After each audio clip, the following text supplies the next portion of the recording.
नमस्कार दोस्तों, हमारे YouTube चैनल पर एक बार फिर आपका स्वागत है। मध्य प्रदेश अति शिक्षकों को लेकर एक और बड़ी अपडेट निकल कर सामने आ रही है। जैसा कि आप यहां पर देख रहे हैं, अति शिक्षकों के लिए बड़ा झटका। हाईकोर्ट की तरफ से एक बड़ा झटका लगा है। डीपीआई विभाग की तरफ से इसको लेकर आदेश भी आपका जारी किया गया। जैसा कि आप जानते हैं, गेस्ट टीचरों को लेकर कई सारी याचिकाएं मध्य प्रदेश हाईकोर्ट में लंबित हैं, जिन पर लगातार आपकी सुनवाई चल रही है। तो यहाँ पर अगर आप देखें, नियमों में प्रावधान ही नहीं, पात्रता परीक्षा के आधार पर नियमित नहीं होंगे अतिथि शिक्षक। तो यहाँ पर पात्रता परीक्षा के आधार पर गेस्ट टीचरों को नियमित नहीं किया जाएगा। हालांकि पूर्व मुख्यमंत्री शिवराज सिंह चौहान के द्वारा घोषणा की गई थी कि इनकी अलग से परीक्षा कराकर इनको नियमित किया जाएगा, और कई सारी याचिकाएं इसको लेकर हाईकोर्ट में दायर की गई थी कि जो पहले से गेस्ट टीचर काम कर रहे हैं या फिर जो पात्रता परीक्षा पास हैं उनको नियमित किया जाए। तो शिक्षा विभाग के नियमों में इसका प्रावधान नहीं है, और यहाँ पर तमाम जानकारी आपको डिटेल में दी गई है। इसके साथ साथ डीपीआई विभाग ने क्या आदेश जारी किया है, इसके बारे में भी आगे हम बात करते हैं। राज्य सरकार ने निर्णय लिया है कि अतिथि शिक्षकों को सीधे पात्रता के आधार पर नियमित नहीं किया जाएगा। तो राज्य सरकार की तरफ से एक बड़ा फैसला यहाँ पर किया गया है। अतिथि शिक्षकों के 50% आरक्षण के आधार पर सीधी भर्ती के लिए विज्ञापित पदों में से प्रवर्गवार मेरिट क्रम में पात्रतानुसार नियुक्ति किए जाने का प्रावधान है।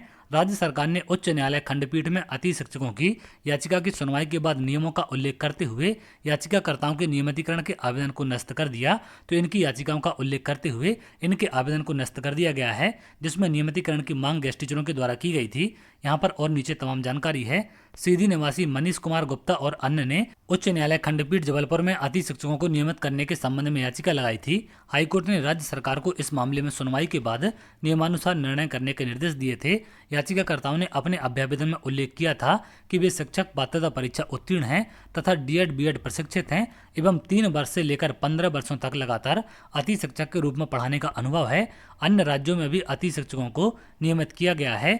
इस आधार पर याचिकाकर्ताओं ने नियमित करने की मांग की थी। हाईकोर्ट के निर्देश पर राज्य सरकार ने प्रचलित भर्ती नियम निर्देशों का परीक्षण किया। स्कूल शिक्षा सेवा शैक्षणिक सेवा शर्तें एवं भर्ती नियम में सीधी भर्ती में रिक्त पदों की पूर्ति के अनुसार नियमानुसार प्रावधान है। शिक्षक भर्ती हेतु आयोजित परीक्षा में अतिथि शिक्षकों हेतु आरक्षण का प्रावधान है।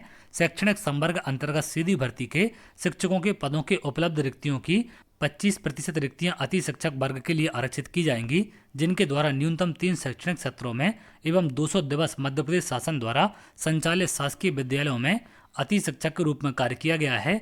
परंतु अति शिक्षकों के लिए आरक्षित पदों की पूर्ति नहीं हो पाने की स्थिति में रिक्त रहे पदों पर अन्य पात्रताधारी अभ्यर्थियों से भरने का भी प्रावधान है।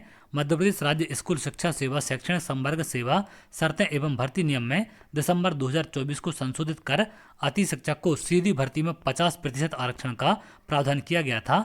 तो दिसंबर 2024 में ये संशोधन किया गया था। पहले जो 25% सीटें रिजर्व थीं उसे बढ़ाकर 50% कर दिया गया। आयुक्त लोक शिक्षण शिल्पा गुप्ता का कहना है कि अति शिक्षकों को सीधी पात्रता परीक्षा के आधार पर नियमित किए जाने का कोई प्रावधान नियम नहीं है, इसलिए याचिकाकर्ताओं के आवेदन अमान्य करते हुए प्रकरण का निराकरण किया जाता है। तो यहाँ पर डीपीआई आयुक्त शिल्पा गुप्ता हैं, इन्होंने भी क्लियर कह दिया है कि ऐसा कोई भी नियम नहीं है, इसलिए इनकी जो भी याचिकाएं हैं उनको अमान्य यहाँ पर घोषित किया गया है। इसको लेकर लोक शिक्षण संचालनालय मध्य प्रदेश की तरफ से 20/5/2025 को आदेश भी आपको जारी किया गया है। याचिकाकर्ता मनीष कुमार गुप्ता, जैसा कि मैंने यहाँ पर आपको जानकारी दी है, इनके द्वारा जो याचिका लगाई गई थी इसका निराकरण यहाँ पर कर दिया गया है। वो डिटेल में तमाम जानकारी आपको यहाँ पर दी गई है कि किस भर्ती नियम के तहत कौन सा प्रावधान है, उसी के आधार पर यहाँ पर भर्ती की जानी है। यहाँ पर आप देख सकते हैं 50% आरक्षण का प्रावधान किया गया है।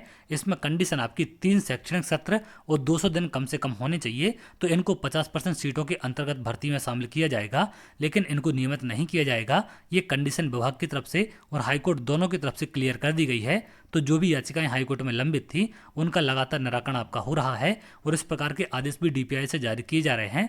तो चलिए आगे जो भी अपडेट होगी मैं आपको जरूर शेयर करूंगा। अगर आप ऐसी जानकारी चाहते हैं तो हमारे चैनल के साथ जुड़ सकते हैं, जिससे और भी इंपॉर्टेंट अपडेट आपको मिल सके।